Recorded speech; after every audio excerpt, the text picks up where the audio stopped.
Good evening from Pipers'Persuasion, Alan Hamilton again, and it's Wednesday the 17th of November 2010. Tonight we are very pleased to be at the home of John Wilson. John Wilson, the famous, world famous champion piper, teacher, judge, a member of the Strathclyde Police under Ian McLaren when Ian was causing the band and the whole team to win just about everything. So very, very interesting man and a wide range of views on piping. So we're just going to sit back as usual and enjoy John Wilson. Right.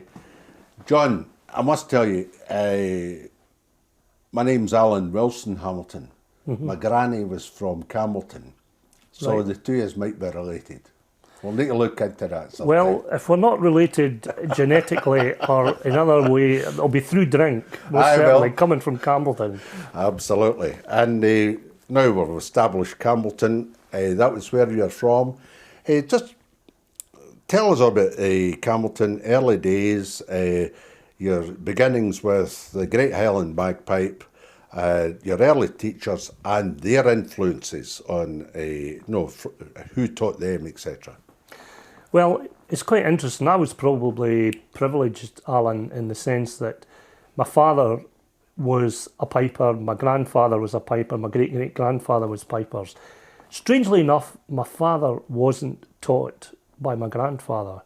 And this is quite amusing because the Northern Ireland influence, my grandmother was from Northern Ireland, from Antrim. And I always remember asking my father why his father never taught him to play pipes. And he said because my grandmother was of a view that, an observation that piping led to company and company led to drink.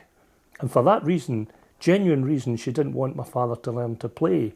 Now, my father went to someone that undoubtedly you'll have heard in the passing in some of these interviews, Willie Thompson. Yes. Very, very famous Willie McCallum spoke teacher. about him. Yeah. Willie would speak of him because he was a major, major influence in piping in Kintyre. Yeah.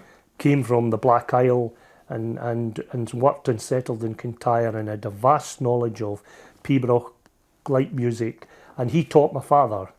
So that was where my father's influences came from, although there was a bit of his own father in there once it had been established that he was playing the pipes and that was the end of it. So that was my influence, my father. And when my father came back from the war, he was an older guy.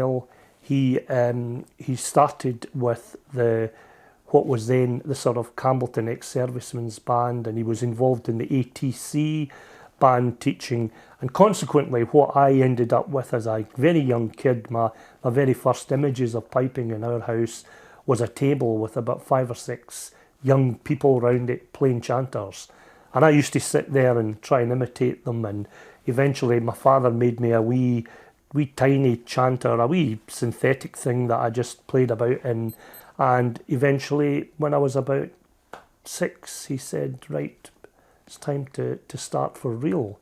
And we started with the usual fingering of the chanter, the scales, the basic exercises and so on. One of the interesting things he did, and it's actually a sort of something I've carried on in teaching young people in a way. Believe it or not, he taught me pibroch before he taught me light music. Now, I could, when he gave me the basic exercises, from there I moved into the basic rhythmical stuff and I could play the likes of Scots wi' Hay and stuff like that. But he immediately from there moved me on to piping, to pibroch embellishments, to Torluath, Cronluath, and right through to Cronlamachs. And I always remember in my own wee mind thinking, I'm not really understanding fully why I'm going down this road, because other kids seem to be advancing on to other forms of marches and stuff. And I remember at the time he told me, he said, what I'm going to do here is experiment with you. Your technique seems to be good. So what I really want to do is reach in immediately and see if you've got a musical soul. And the best way to do that is to try and get you to understand the nuances of playing Pibroch, because he believed all his life that Pibroch was the greatest challenge for a player technically. It was the most demanding challenge for a player's ability to manage and tune an instrument and sustain it. And finally, he believed that it was a major, major challenge for a player in terms of shaping the music, phrasing the music, and creating that sort of emotional feel about the performance. So his idea was, let's take you in at that level first of all, and then see if you achieve some level of understanding there, the rest of the building bricks will fall into position. And it's quite funny, because I remember at one stage going to him and saying, you know, I'm out there with these other kids and people are saying, what tunes do you play? And they're playing Campbellton Loch, the Glendaruel Highlanders, stuff that folk recognise. And I said to my father, you know, they're saying to me, what can you play? And I'm saying, Salute to Donald and the Massacre of Glencoe. And folk are saying, what is that all about, you know? So there was a wee period when I was confused in some respects as to why I was doing it. What age would you be about that time? I would have been about 8 then. I first competed when I was 8. So I would actually have been younger then. I probably started Pibroch when I was about 7. And I had 2 Pibrochs off. He gave me Salute to Donald and he gave me the Massacre of Glencoe. These were the first 2 tunes he gave me. And you must have been able to concentrate then. And, absolutely. You know, Absolutely. That's a difficult thing for somebody of that age. For that age, absolutely. I didn't find any great difficulty in that. And maybe he recognised that, Alan. I'm not sure. I'm not saying I was a wonder kid. What I'm saying is, I think he realised that I was probably, in terms of my technical ability, that was not going to be a problem for me.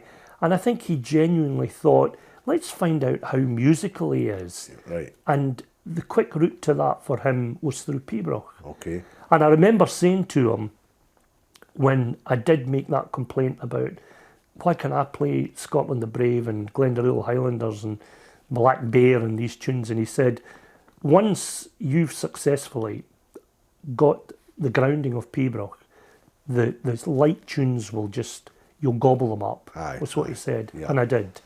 I did. That's excellent. So from that beginning, I then went in to the light music.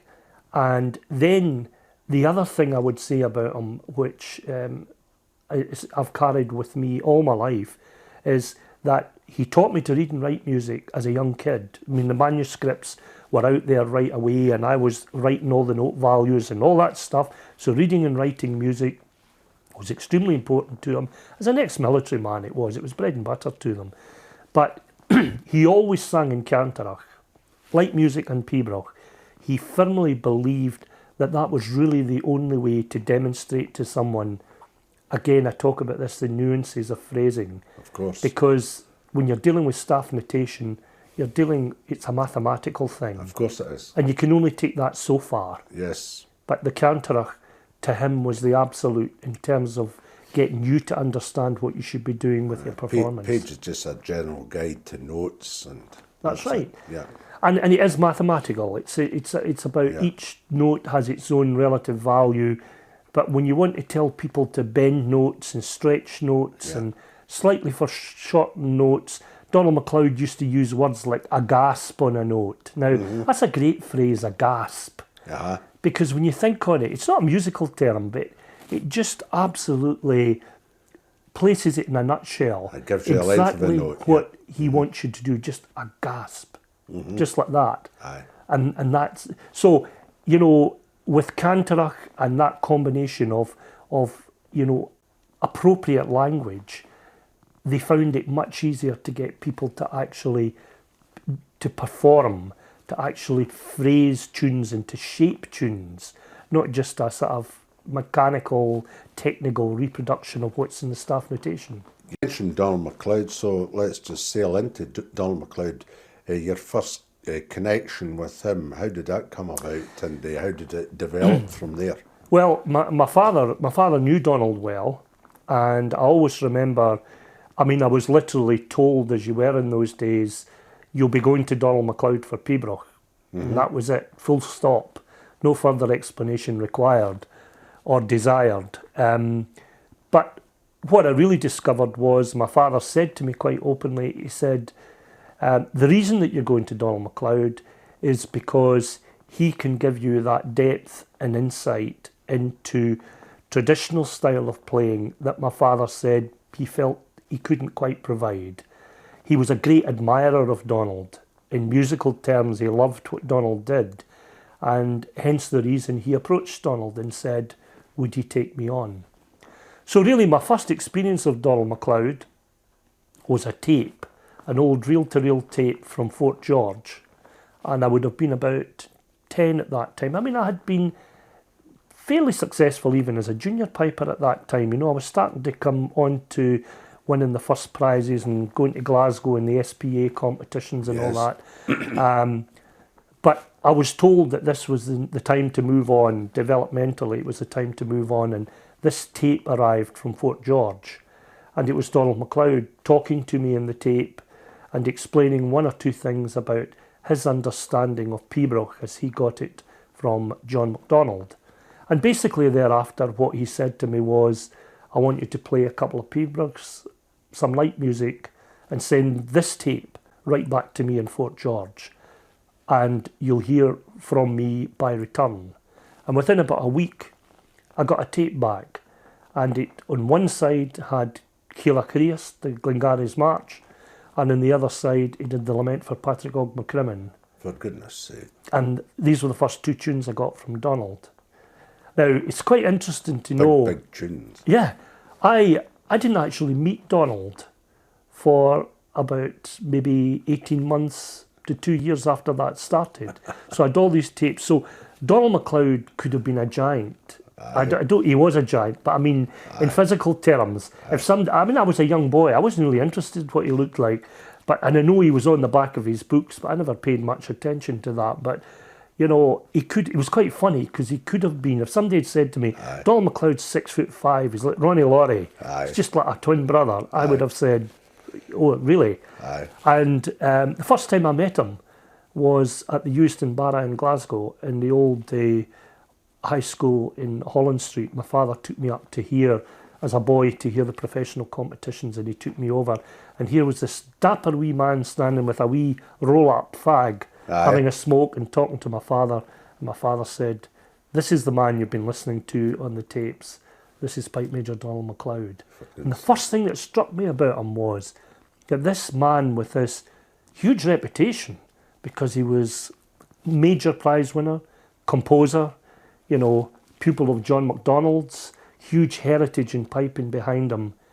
And he was the most mild-mannered, humble, soft-spoken individual you could ever hope to meet. Which I found a bit strange as a boy, because I was used to some of the great names in piping that were about there that judged you and you met them, and they were pretty austere individuals, some of them. And, you know, it was the finger treatment all the time, and sometimes not in very pleasant terms. And this wee man was just so different to me. He was so different because even when he taught you, he always just suggested that it might go this way, or it might sound like this. There was never any of this, there is only one way to play it, and that's the proper way. It's still like that with the recordings that you caused to be made on the CDs. Well, you know, Alan, I thought that was the great thing about these recordings, that and I was so glad that when he agreed to putting these recordings into the public domain, because unless you had actually been with Donald in a lesson, and unless you had met him, you could never really understand what a lesson with Donald was like. There was genuinely a real warmth about the whole thing, and you know, a very expressive way of delivering it to you. And these tapes are great, because these tapes go way back to the 60s and late 50s, some of them, and they just demonstrate what he was like as an individual. He was relaxed, he was focused, he was very sincere and warm, but, you know, had a great belief that it was about you, and it was about you expressing the tune. It wasn't about this is the way and the only way to play it. Because he always said, it might sound something like. He never ever said, this is it. Get this between your ears because this is it. He wasn't like that. What were his influences? Where did he come from? Well, Donald was, he was originally taught by his father. He was originally taught by his father. He was another of those pipers that benefited from the support of John Morrison of Ascent House, who I think Donald, if he was around, would agree was probably an influence in his playing as well. But John MacDonald was the man. He spent a great deal of his piping life with John MacDonald, and especially when he was in Fort George. I mean, he went down to John MacDonald once a week. I remember Winnie telling me that on a Wednesday, sort of Thursday period, he would always go down, spend the night with John MacDonald, and then they would go to the Inverness Piping Society. And there would be maybe 3 or 4 of them there. There would be the likes of Donald McGilvery from Nig was another one. Willie MacDonald, Watery Willie, as we knew him, Watery Willie would be there. That was the sort of group that gathered on a sort of Wednesday, Thursday in John MacDonald's house. And Donald did that for years and years and years. Where was that house? Do you know this? I'm not sure exactly where it was. Inverness area? Inverness, aye. It was Inverness itself. Fine. You touched briefly on the tapes, the discs, and we'll finish that in a sentence or two, but you tell me how the discs became published. Well, it's actually quite interesting. I'm sure Susan won't mind me saying this publicly, but in actual fact, for me, how it all came to fruition was one day going to Stornoway to the Donald MacLeod competition, maybe 2-3 years ago. Winnie mentioned to me, because she was very guarded about Donald's music, rightly so. But she mentioned to me that she had received a phone call, I believe it was from a young girl, a fiddler in New Zealand, who was wanting to permission to use a recording of Donald playing the Lament for the Iolair, or the Ulera, as he called it. And Winnie was well aware that he hadn't made any commercial recordings of that particular tune.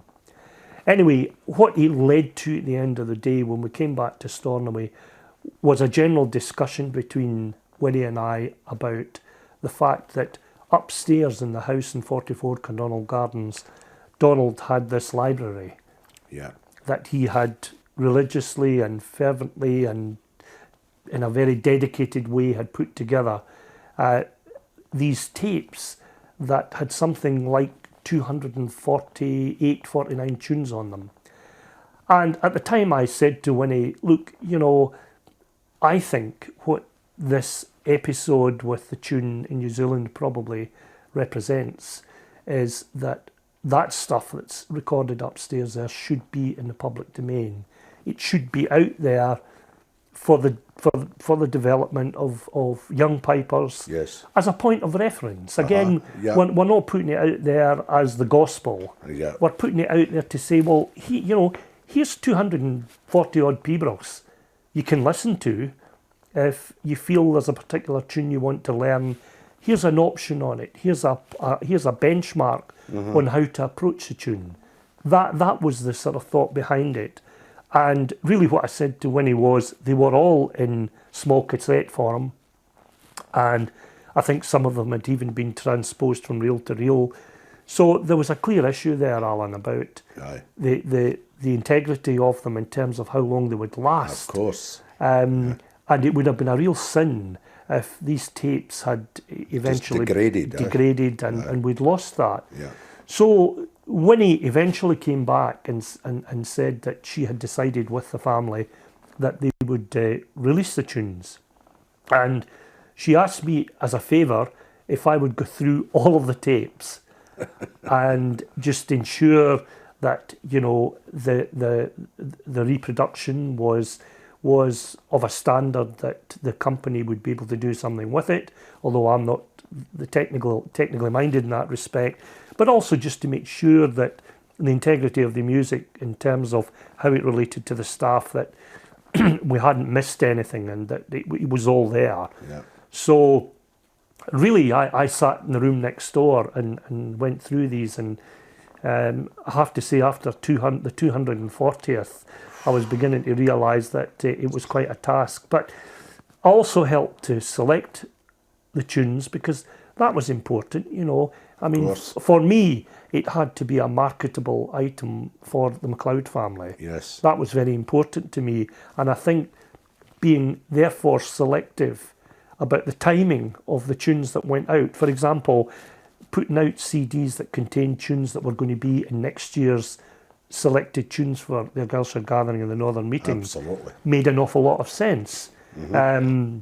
It's not cheapening or devaluing the principle behind putting them out just there. a matter of timing. But it's a matter of timing. So I had the sort of hand in that, and I did one or two of the original editorial remarks on the first 3, 4 or 5 CDs, and then I suggested to Winnie that she might want to rotate that privilege amongst some of the people that meant most to her, and who were former pupils of Donald's. Absolutely. So we ended up with that, and when it came around to the final one, she asked me to come back in again to round it all off. So it was a great experiment, great project, and you know, I'm so glad that she got that complete before she became ill. How many discs? There's there's in excess of 20. There's about 21 discs, I believe. That's excellent, isn't it? And I mean, you know, as I said to Susan when I found out last week that Winnie had died, I said, you know, she really committed herself in every shape and form in protecting Donald's music, but also making sure it was circulated. She was really keen when she knew, you know, recordings, when people would phone up and say, before the recordings were out, you know, do you have a recording of Donald doing such and such a tune? Now, it was painful for her. I know it was, to go upstairs there and do that, but she would do that willingly, especially if she thought it was for some young person. So, you know, as I say, when I said more or less as part of the eulogy that in producing that group of CDs, she's probably left one of the most significant learning libraries, call it what you will, yes, in the history of piping. I mean, 240 odd Pipers'Persuasion, I can't remember the exact number. It's probably 242, 245, something like that. Many people, as you know, refer to these discs and don't even have a peer teacher. They just take it straight from the disc. That's right. And rightly or wrongly, you will take a view on that, but at least it gives them a basic starter, if nothing else, on the Pipers'Persuasion, and they would have nothing else if they didn't have the disc. It's a huge starter, Alan, because when you're actually judging there, especially sort of B, C grade Pipers'Persuasion playing, I've seen me sitting there truthfully, and this is not meant to be hurtful to the pipers out there, but I've seen myself sitting there saying to my fellow judge, you would have thought that individual could have, I would love to ask that individual the question, did you actually take any point of reference for this tune? Did you just open the book at the page and have a crack? Aye. Or did you actually listen to a tape or do any research? Or speak to anybody or do any research? And you're left concluding a lot of the time that people are not doing that nowadays as much as they did in the past. So for Donald to have that level of teaching material out there, to have 20 odd discs of tutorials covering literally a vast expanse of Pipers'Persuasion, from the big top growlers right down to the pleasant wee starting tunes, is a tremendous teaching tool, and I think it won't be surpassed. I think it won't be surpassed. I'm going to drag you back just a wee bit. Okay. In parallel with your piping, we really need to know where you came from, education-wise, work-wise, and then that is part of your background and your development piping as well, because it's reflected slightly there. Your education, and then where did you work after that? Okay, well, it's again, that was a wee bit interesting. I was educated obviously at Campbellton Grammar School. Then I went to Heriot-Watt University in Edinburgh, and I did a Bachelor of Architecture degree in Edinburgh at Heriot-Watt University. I did the first full 3 years, the ordinary degree course, and then it's a very long course, architecture, because what you have to do, and it may have changed, but I don't think it's changed much, you had to do your full 3 years, which included a design thesis plus all your degree examinations in heating and ventilation and structures and all that stuff. Then you were required to do a minimum 2 years work experience before you came back to do your professional practice exams, which allow you to align yourself to the RIBA and the RIAS, you know, the Royal Institute of British Architects and the Architects in Scotland, the two parent societies. So you're talking about a minimum then of 7 years it took, and it's still in that mould. Yes, yeah. So anyway, I did my 3 years, and it was time to go out and do my 2 years practical experience, and applied to a firm in Glasgow, where I went. And I have to honestly say, at that time, I was beginning to feel as if the whole architectural thing wasn't for me. I was of a view. I got there through that 3 years, but it was hard work. Aye. And it was real dogged determination. And when I got to the firms and I saw the way the architects' firms worked, number one, I realised right away that it's the top dogs that make the big bucks. You know, you've got the support team, but you've got the design team, and the design team are the ones who benefit from the fruits of the labour. And I remember thinking in those offices, the number of people that were there in their 50s who were, to me, glorified draftsmen and draftswomen, people who never made it to the design teams, so did the models and did the design drawings and the client drawings and all that sort of stuff. And I thought to myself, you know what, that's not really why I came in, because I came in with some sort of notion that someday I could maybe at least look at a building and say I was involved in the design team and that, and I thought maybe this is not going to happen. So I was a bit disillusioned with the architectural thing, and it didn't help me when I got to the firms and saw what was happening. And I genuinely joined the police, not because of the pipe band, that never even crossed my mind. No. I joined the police because I had enjoyed it when I had been out on site and stuff like that, and I suppose, as we would say in Glasgow, working along with the bears. Exactly. And I just had a feeling that, you know what, I would like a job where you're dealing with people, you know, right round the social spectrum.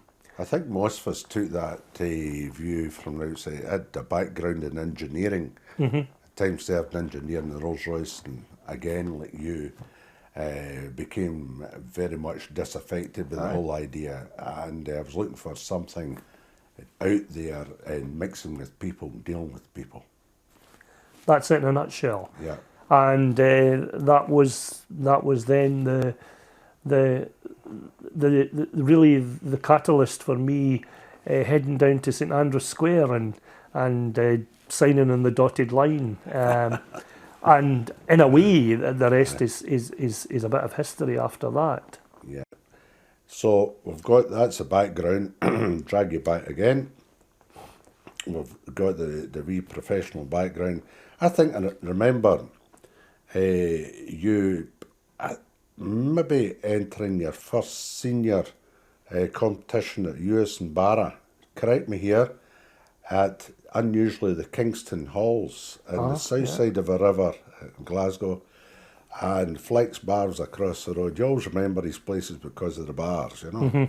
And you're a very young man. Your father sort of didn't take you on the stage, but he was next door to being on the stage along with you. And he was at your back the whole time through that experience. And somebody said, that's young John Wilson from Campbellton.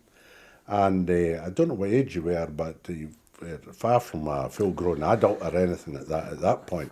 No, my father was very keen to, I suppose, push me to the limit. Maybe that's the wrong term to use, and it might be a bit unfair to him, because he wasn't that type of man. He was a very sort of humble man, and in many respects a lot like Donald MacLeod. But he was keen that I should be challenged. He obviously felt that I was an above average type of player and that I could do a lot more. So he was always keen to push me on to you know, achieve a greater appreciation of what piping was all about at the top level by getting exposed to playing against and alongside the best players. So really, in as far as my competitive career was concerned, I mean, I started my first competition when I was 8 at Dunoon. That was the Warner Cup, the local marches. I remember getting the bronze medal for third prize there with Alec McIntyre and Willie Gray judging, you know. And then it went on from there, and really I turned my hand to what would be regarded as the professional side when I was about 14, 15. And I was probably about 14 the first time I played at the Euston Barra, because I remember the Kingston Halls as well.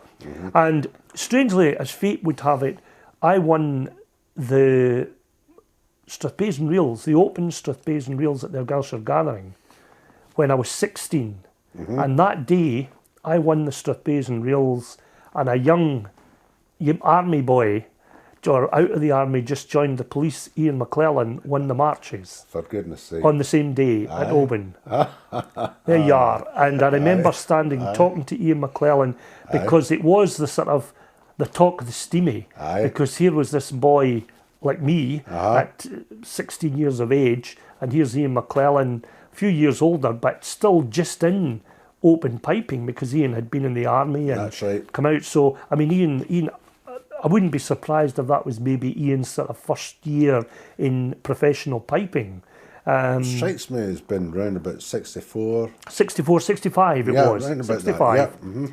And I remember that, so strange that amongst all the big names that day, you know, I mean, you had all the big names competing in the March of Bays and Reels, that it was a wee laddie from Campbellton and a boy that was not long out the Argyll and Southern Highlanders that... Do you remember the tunes you played? Yes, I do. Absolutely no difficulty with that. It was pouring with rain. I was first on. It was judged by James Campbell and Archie Kenneth, and I played Lady Loudon and Lochiel Zawati France twice through. My goodness. First on. How did you manage all these Dublin's knees in the first part? Just flick the water off in between them, you know. Absolutely tremendous. Yeah. So your solo piping would progress quite swiftly then? Well, it did, Alan, and I was extremely lucky in many respects, because I took prizes. I couldn't compete in the gold medal at Inverness because you had to be 18 to compete there. So Inverness was still to come, but I picked that prize up at Oban. I got prizes in the gold medal the following year, and then I went for Inverness. And of course, I won the gold medal at Inverness the first time I played in it, which was then. And that's tremendous. It was tremendous. And I went to see Donald in the shop in the way up, and my father and Donald Grainard Campbell's shop at got Street, together, absolutely, and I played through all my tunes for him, and the wee man said to me, he said, well, he said, if you get the lament for Castle Dooneyveg, he says, I think he could do a bit of damage, but I'm not sure. I always remember him saying that. And of course, I went up to Inverness, and I went on to the gold medal, and my tune was selected, and it was Castle Dooneyveg. And Donald's words came back to me. The pipes were going great, and I thought, don't think of Donald's words, you know, you could do a bit of damage, so just focus entirely on the tune. And it was Major General Frank Richardson, James Campbell of Kilberry, and a young John McClellan Oh, for goodness. that judged that day. And I always remember I came in as the day progressed. I played fairly early in the day, and as the day progressed, my father was meeting people who were saying that I had played a great tune, but always my father had said, listen, the aim of this exercise is for these judges to remember what you played. You will have achieved, you will have arrived if they talk about your tune and they remember it. So you've got to earn your spurs, and this is a long road you're just beginning on. Yeah, yeah. So don't get any illusions. This is just about if somebody even remembers you and what you played in the evening, you will have achieved your goal. So I could never think of anything like the gold medal. And I always remember I walked into, I think it was the Dr. Black Memorial Hall. It was where the Former Winners' March Strathbairn Reel competition was being played. And John Garraway was going up to play. Right. And I ended up in a seat beside the Stornoway crowd. And right next to me was Boxer MacLeod, Donald MacLeod's brother, Angus, the boxer. And the boxer was right next to me. And I happened to look at the door as this fella walked on stage and said, before the next competitor plays, who's going to be John Garraway, I'm going to announce the result of the gold medal. And I looked at the door, and John McClellan was looking straight at me. And he had his hands clasped, and he was smiling and nodding at me. And I thought, he must have thought I played quite well. Aye. And I always remember the fella saying, first, and the winner of the gold medal, and I remember it, number 32, because it was on my kilt, Aye. John Wilson. And I looked and I thought, 32? That's me. I never even heard the name. I just looked and I thought, that's me. And of course the Stornoway crowd were on top of me, and it was a great moment, absolutely great moment. Fantastic, yeah. And then we went back to Glasgow after the gold medal, and we ended up in Donald's shop. There was no other way for it. The gold medal, a bottle of whiskey or two, and the pipes, and my father, and away along. And Jimmy McGregor was in the shop, Big Jimmy. Oh, a tremendous player. Tremendous player, huge character. Great pure Huge player. character. And I played the winning tune in the shop for Donald, and I was left with Ernie, the turner, after that, and off they went to the Park Bar, and the rest is history, as they say. You were just left in shop. I was left with the turner, Babysit. Yeah, babysit by Ernie. That was it. What instrument did you play at that time? That was actually the pipes that I'm playing now, which, interestingly enough, came from a chap called Archie McPhee, who was at that time the piper to the Marquis of Bute. He had been in the army during the war in the RHF. He was from South Uist, and he retired from the estate in Rothsay. Probably, I'd reckon I got these pipes about 1963, thereabouts. And he phoned my father, because my brother-in-law was from South Uist, and it was really through him. He was the conduit. But my father knew of the pipes, and he knew it was a quality instrument. And Archie phoned up to say that the Marquis had given him the pipes for his services to the estate. And they really weren't re-employing an estate piper, because at that stage in the 60s, like Inverary, they had reached a stage where personal pipers and all that stuff... complete change in society. Complete change in society. If they needed pipers for civic occasions, they could get them from local bands. So they weren't replacing the position of estate piper.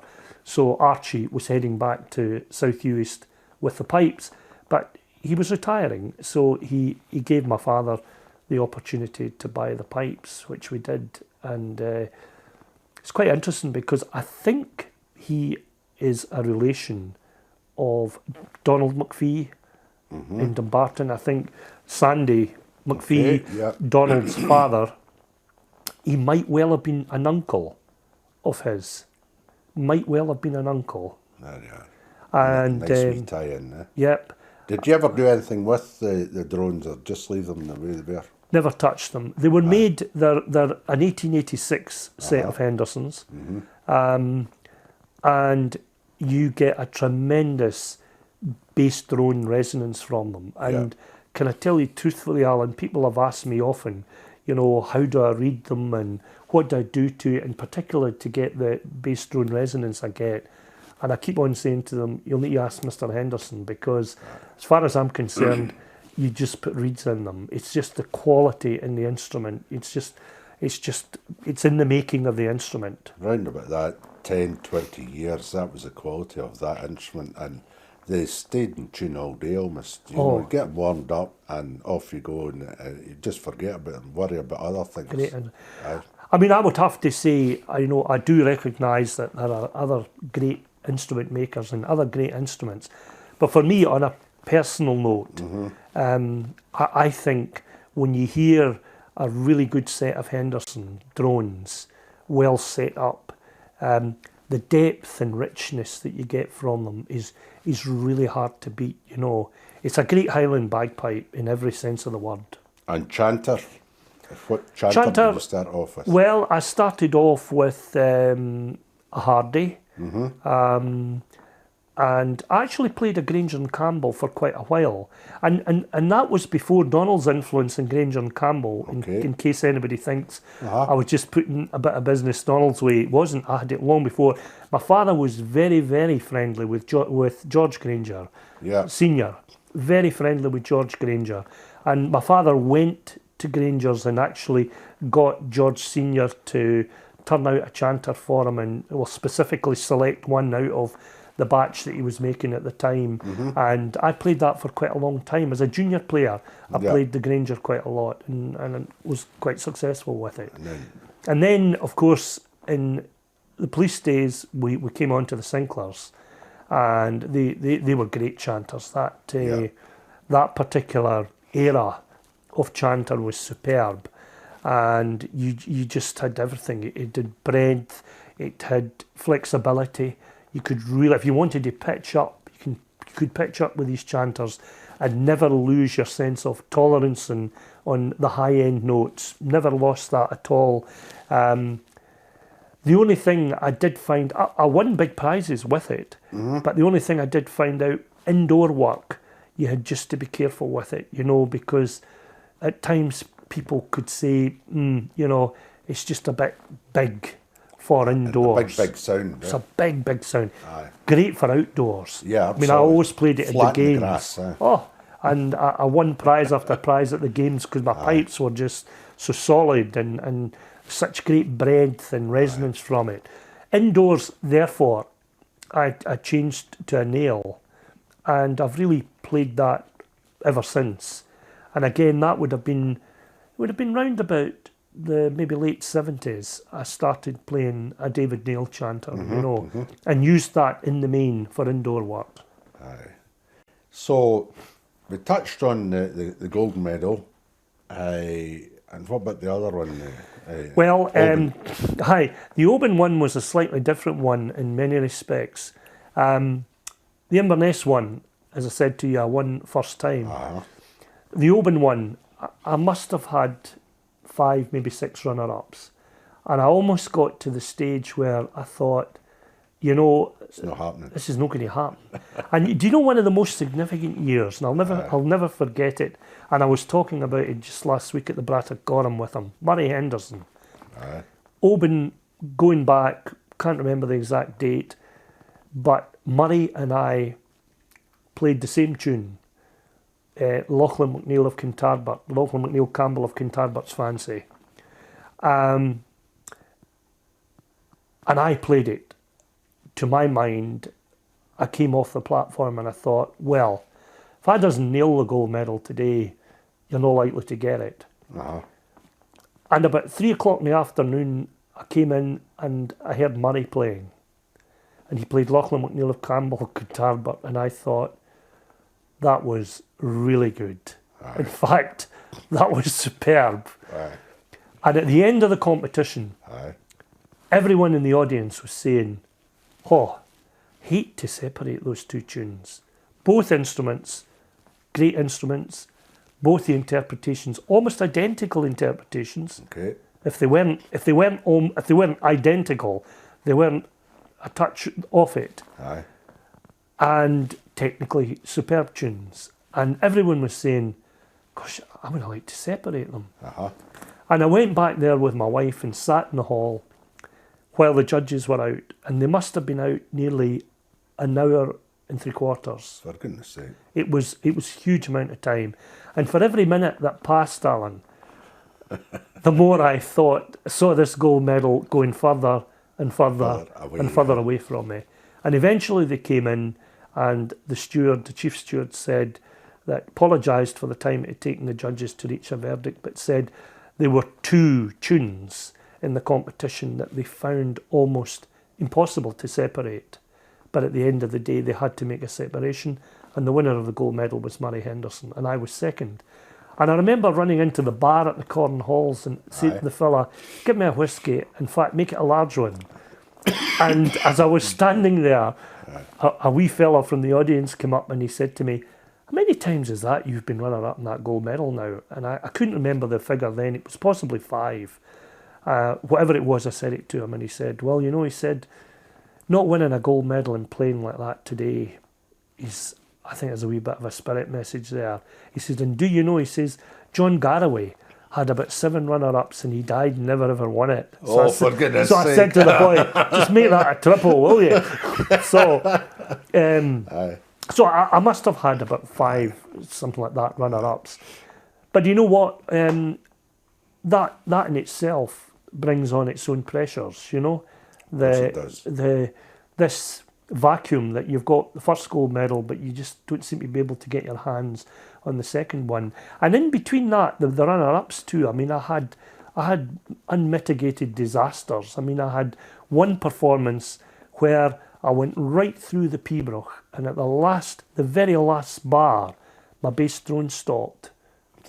Inexplicably, it hadn't even been out of tune. I've been there. It just stopped. Aye. Now, you know, I remember that day John Burgess was judging, and later he'd just given up playing, and John said to me, you know, you took the gold medal, you looked at it, you put it in your pocket, you took it out, and then you threw it in Oban Bay. Aye. You know, so I had days like that where I had the potential to win it, and I'd thrown it away. Not so much thrown it away, just things hadn't worked out for me. So it all brings on its own pressures. And actually the year I won it was probably, in the end of the day, one of the most unremarkable performances. I mean, the pipes are good, I played the tune well, but you know, I wasn't exactly, it hasn't remained imprinted in my mind or anything like that. And when I actually compare it to the tunes I got second with, it's probably down the list there. But again, it's another day, and you know, the Murray Henderson type performance didn't come along that day. No. So I was the solid, well-presented performance that clearly was good enough to win it on the day. And that's what the gold medal's all about. Yeah. Did you compete at Glenfiddich? I did, yes. Quite a few years. I've got to tell the viewers that. You Oh, know? aye. Yeah, well, yeah. I mean, yes, I competed at the Glenfiddich probably about 3-4 times. I competed there, and never won it. It was in the prize list at the Glenfiddich in both the Pipers'Persuasion and the light music, and I had always a fairly good day of it. I didn't have any unmitigated disasters at the Glenfiddich. But again, that's a competition that, you know, breeds that sense of high standard performances, because in actual fact it's quite strange. The pressure that comes in that competition that day is not will I win the prize or won't I win a prize. It's more about I want my performance to be up there to the standard of the competition. You know, because you're always afraid that it's marketed, even in a sort of subconscious way, it's marketed as this is the best there is in the game. And if you don't meet that benchmark on the day, that worries you frantically, Alan, more than any thoughts about whether you're in the prize list. It's when people see at the end of that day, that was a great standard today, and all of those pipers really played to a great standard, all of them. then you feel as if at least I did the job today. Yeah. So it's a different pressure at the Glenfiddich. Aye. And it's interesting because, you know, when, for example, when I won the gold medal, first of all, and I won the former winners' march to Bays and all these things, the Glenfiddich wasn't in it then. There were no sort of big high-profile, big moneyed competitions that were set aside for those that had won the major honours. You just got on with it and you moved on to next year's senior gatherings at Oban and Inverness. The Glenfiddich wasn't in it. And people have asked me the question to say, is it a good or a bad thing that there are competitions like that now in vogue? Because, you know, you've got the Glenfiddich, but you've also got the Donald MacLeod Invitational. Yeah. You know, you've got the Bratach's a big moneyed financially a big competition now as well. You've got the Silver Chanter. You've got the Silver Chanter, which in a way was always a bit there. But you've got the Masters competition now, the day after the Worlds. So there's more and more this trend towards setting up competitions that are based on invitations, that are based on winning specific qualifying competitions. And some people have said, do you think it's changed the profile of performances? Do you think because of the money and because of the status that goes along with winning these things, that pipers are becoming a bit less expressive? They're keeping their cards close to their chest. Yeah. And you know what? There probably is a touch of that in there. I've heard some great performances at Glenfiddich, but I've also heard occasions when I've heard players that I know can really be expressive, actually bringing everything back and sort of cloistering things a bit. Tempo's dropping. Quite safe. The phrasing, the short note values are becoming just a wee bit wider, or becoming maybe just a slight tad more square in the approach, simply because we just want to keep it all boxed in neatly so that there are no technical... I think it's a big worry as well. They're on the stage for 10 minutes and they've got to have a total concentration for that 10-minute performance. The big march twice, the big Spade and reel twice. And if they can just get through here without a mistake, I suppose it's some sort of fear, just what you've been talking about there. You know? I mean, it's, the twice through stuff is a real it's a different challenge from the 2 marches, 2 Strathbays, 2 reels. Of course it is. It's a different challenge because, you're talking in terms of you're playing the same tune twice, which in itself is a different challenge from matching 2 tunes, which in structure might not be exactly the same, and in terms of the rhythmical line might not be exactly the same. And you will read more about it or view more about it if you watch the other Pipers'Persuasion interviews on the same subject. But just before we briefly leave it, you were promoted within the band as a sergeant within the band, one of the couple of sergeants, and then that's right. Following on from that, and band inspector, where you would administer a band and all the rest of it. And then eventually Pat Hamill, or Sir Patrick, promoted you to Chief Inspector out in the street in front of Pitt Street, I understand.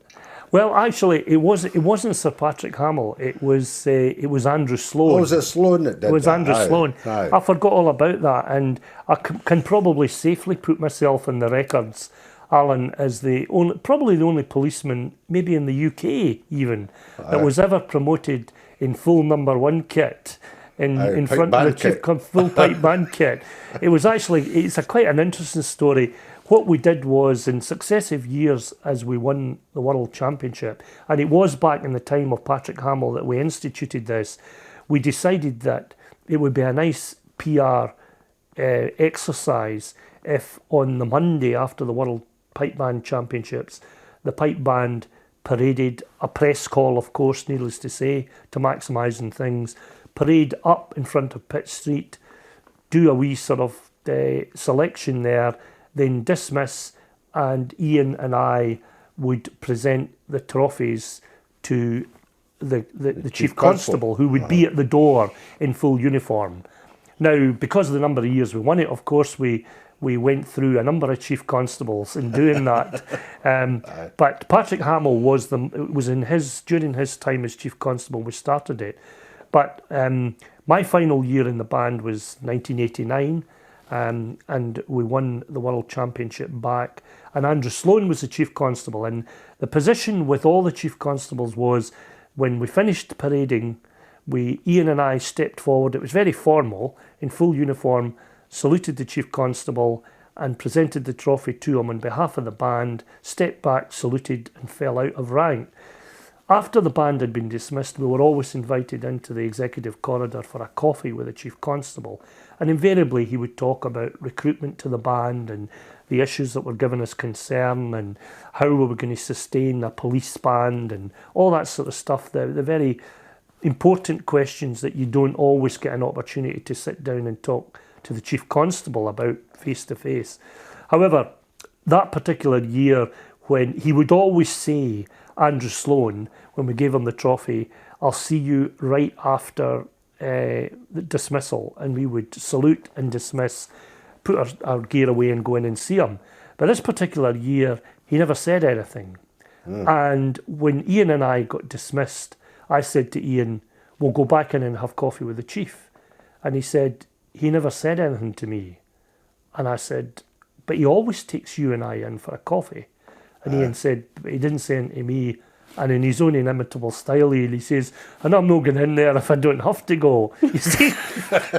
So I said, well, they're expecting us in. And Ian said, well, he never said it to me. So anyway, as a result, Ian went home. And I put my full gear on, well, I had my full gear on, went into the inner corridor, and I was kept waiting out in the corridor, which I found strange, because Andrew Sloan always met you in the corridor and come in, and I was told, put your hat on, you're going in to see the Chief Constable. And I thought, that's a bit strange as well, because they've never been as formal as that before. So I put my hat on, and... Was it Glengarry? Glengarry, and the orderly came to the door and said, called out my name and said, Inspector John Wilson, sir. And I found all of this very formal and strange, but I marched in the door, and sitting in the room was Andrew Sloan, flanked by the Deputy Chief Constable and the Assistant Chief Constable personnel. And I saluted him, and he said, well, he said, I've been waiting to do this for a while.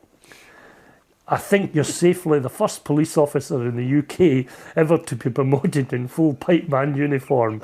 I'm promoting you as from now to Chief Inspector in Saracen subdivision. For goodness Congratulations. Aye. And he said, and come back in and see me and have a coffee tomorrow, and we'll talk about the pipe band and take Ian with you.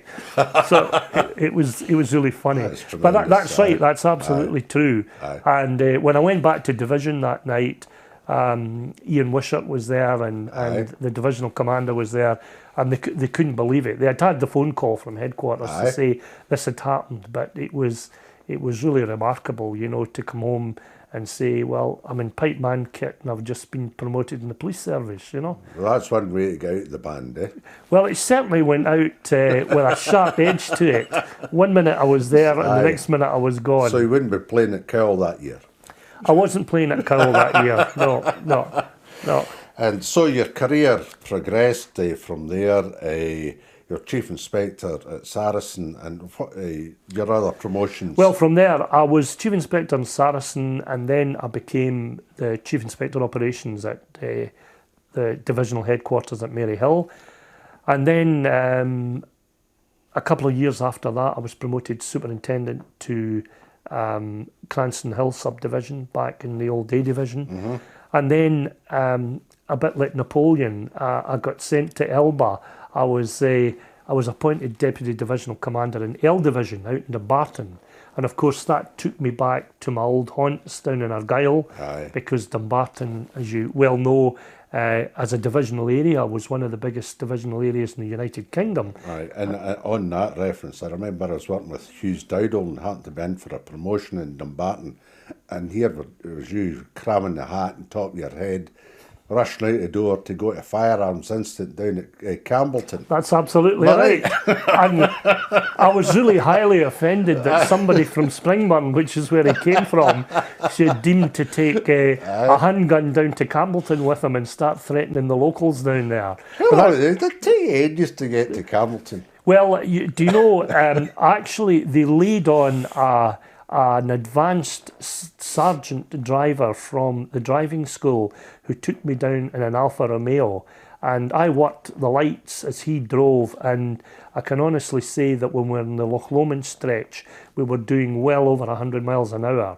So I did get down there. I had one pit stop to be travel sick, but we eventually got there in somewhere about 2.5 hours. We got there to Campbellton. And no doubt the guy was long gone there. What happened? No, we did. We locked him up eventually. But we had to fly the tactical firearms unit down there. Oh. But that was an experience. An idea of the vast area and a vast division, of course. Huge area. Well, it's actually got a bigger coastline than France. Aye. If you take it in mile for mile. Aye. And I used to introduce the division that way when I did, you know, inputs to other forces, or if I was down in England and they would ask you to give a profile on your policing area. And I would always start off by saying that my divisional area had a bigger coastline than France, because you took in all the islands. Aye. And I mean, the lad who was in Tiree, Danny Lapsley, who's not long retired, I remember I hated going in boats. Aye. So I phoned this boy up and I said, look, I can't travel in a boat. I'm a bad traveller in a boat.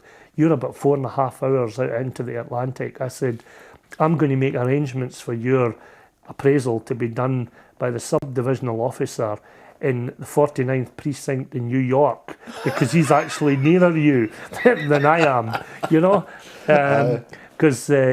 But a wonderful experience, you know. You think you know rural policing, but you don't really until you get your feet right in.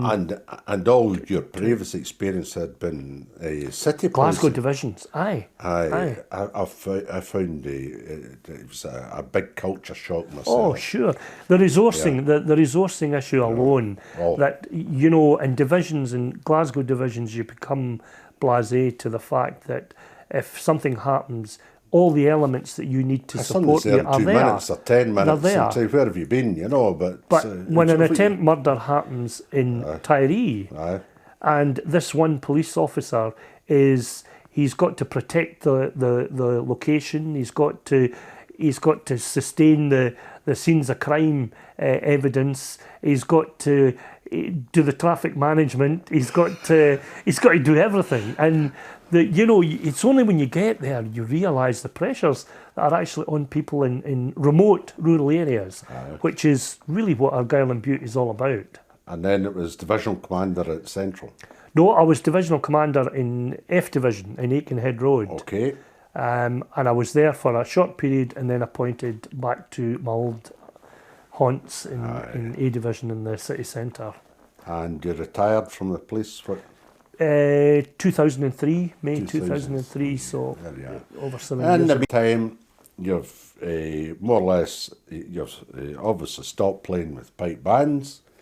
When did your solo piping on the board stop? Really, about the same time, Alan, about the 80s, just about, the late 80s, was really when, but once I moved up in the police services, as you know, it's difficult. It's difficult. You've got the area of responsibility, the commitment, the time commitment to the job becomes so much more critical. So, by natural progression from there into judging. Absolutely.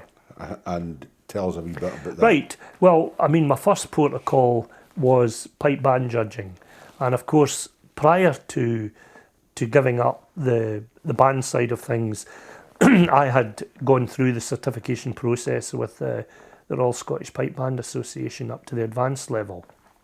And that was in the back boiler and tucked away, done and dusted and ready for recall if necessary.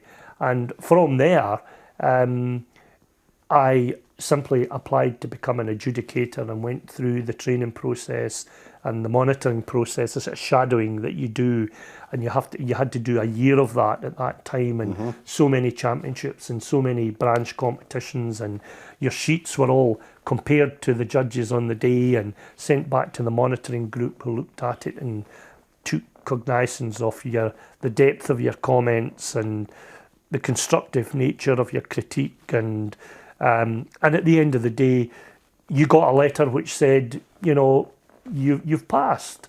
We like what we see, and you're now officially a member of the adjudication panel. Now, from those early days, the adjudication training has become, I would say, a lot more formalised. We've now got the formation of the adjudication, the Adjudicators Management Board. The adjudicators have now been fully incorporated within the RSPBA as members, which they never were before, strangely enough. And we've now got an adjudicators training group as well. There's now a requirement for adjudicators to go through a professional development session once a year to sustain their position on the panel. And we've got the monitoring group, and we've got the academy, and we've got the music board, and all the elements that go hand in hand with being part of the structure of the association. So really that's where I am at the moment. I'm actually the vice convener of the Adjudicators Management Board, and I'm involved in that sort of side of it, the sort of higher end stuff that looks at the relationship between the music board and all that, and I've simply started that recently.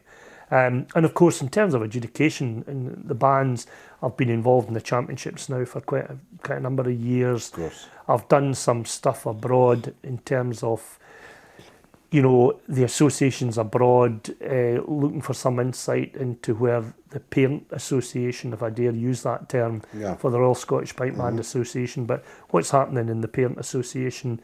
And I've judged at the championships abroad, the North American Championships in Maxwell, and I've been out there at Costa Mesa and these games in Los Angeles, and quite a number of competitions during the summer, in like the Chicago Highland Games and stuff like that. Because over and above that, I've also been involved in summer schools, teaching summer schools with the Balmoral Schools in America. Yeah. And the Balmoral Schools is a charitable organisation that's centred in Pittsburgh, and during the summer they engage in organising piping and drumming schools in university sites throughout America. And prior to me leaving the police, they contacted me and asked me if I'd like to become a member of the faculty as an overseas member of the faculty, and I said I would. So I've been doing schools, for example, in Kentucky in the Thomas More College, up in California in the Sonoma State University, the Lewis and University and the Central College in Chicago, and one of the schools up in Delaware. And I've also helped Donald Lindsay out a few times with his Invermark schools. So I've been in the American side quite a lot during the summer, doing schools there, and of course all my championship involvement and branch competition involvement here.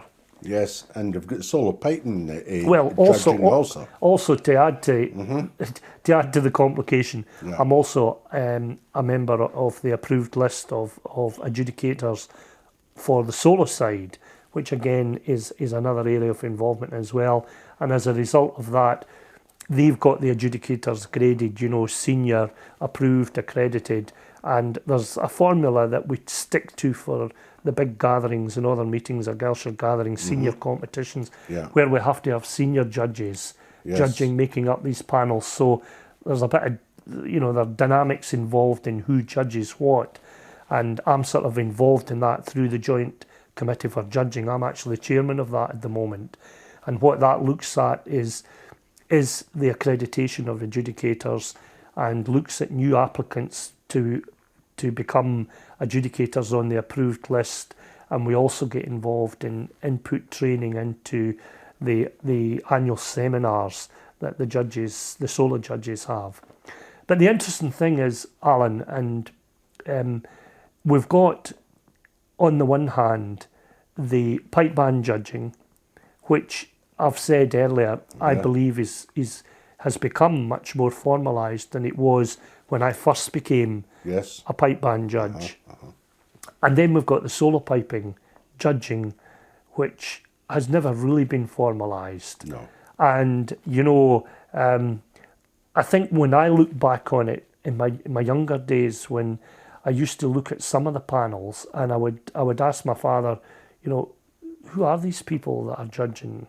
They must be great players in their own right and stuff like that. And I very quickly got the picture that in many ways the solo piping at some of the senior gatherings was just a sort of offset of the whole social situation in the hierarchy in Scotland.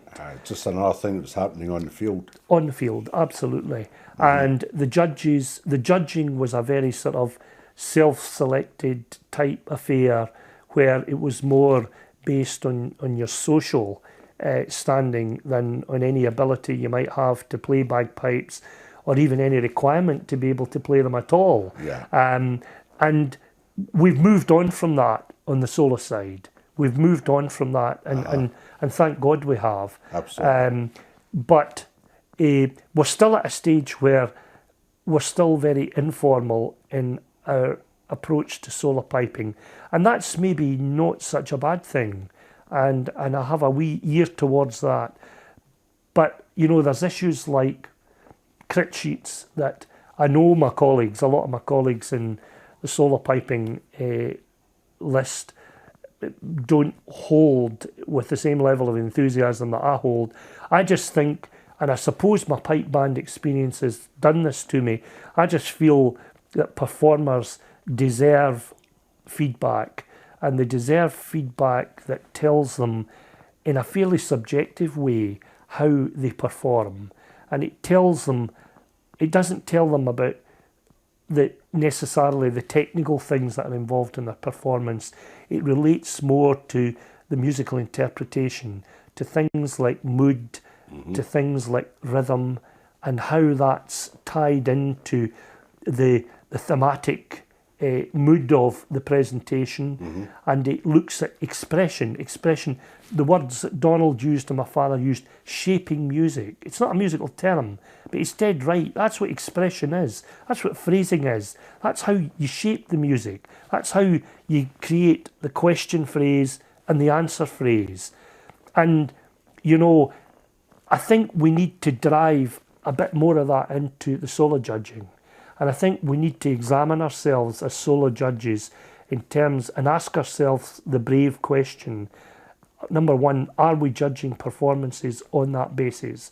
Or are we doing our audit? Are we doing the stuff that's auditable, the stuff that you can audit, the chokes, the misdoublings, the poor chanter, the pipes going off, all that stuff? Or are we truly judging the musicianship and the aesthetics of the music? And these are the things that are important to me, and that's where I think we need to go with solo piping. We need to formalise it. Now, whether we would ever go to full certification and how we would establish an overarching body that would be able to take on board all the elements of formal teaching and certification and all that is maybe another bridge, and could be a bridge too far. But I think there's certainly room for us to move in towards really examining how we're adjudicating performances. And I think we also need to be brave enough to say, if I'm going to judge it, I'm going to stand on my feet and tell that individual, when they say to me, what did you think of my tune? What did you think of my performance? That we're truly going to talk to them about, you know, here's the cycle, here's the performance cycle. There's the composer, there's the player, the performer, and there's the listener. And that can be the judge, and it can be the audience. That's your performance cycle as far as I'm concerned. And to make that complete, we need what I would call the feedback cycle, which is the performer, the listener, the performer, into the Competing Pipers Association and the Joint Judging Committee. That's your feedback cycle. Now, to make that effective, we have to actually give written feedback to performers, and we need to talk to them in these terms, and not to be afraid and that somebody is going to be reproachful about it or vindictive about it. I know these are concerns, but the other alternative is that we say nothing. And a guy comes up onto stage with a bit of paper and says first, second, third, fourth, and you're not in that list, and you have no idea actually what the adjudicators thought of your performance. Precisely. John, I think we're going to have to wind up here. Okay. There's so many unanswered questions jumping into my head and almost off the tip of my tongue just now, that we could do this about 3 times and still not cover the territory. But like everything else, I've got a famous phrase, always chuck it while you're winning, you know. And I think we've got a winning end to this particular interview with that advice, which is quite profound, about how to tackle piping as a performer, as a judge, and even as a member of the audience sitting there listening. What are they looking for? And really, very, very, with deep gratitude that I thank you very much for your time here this evening, your hospitality, and well done. Thanks. Pleasure, Alan, as always.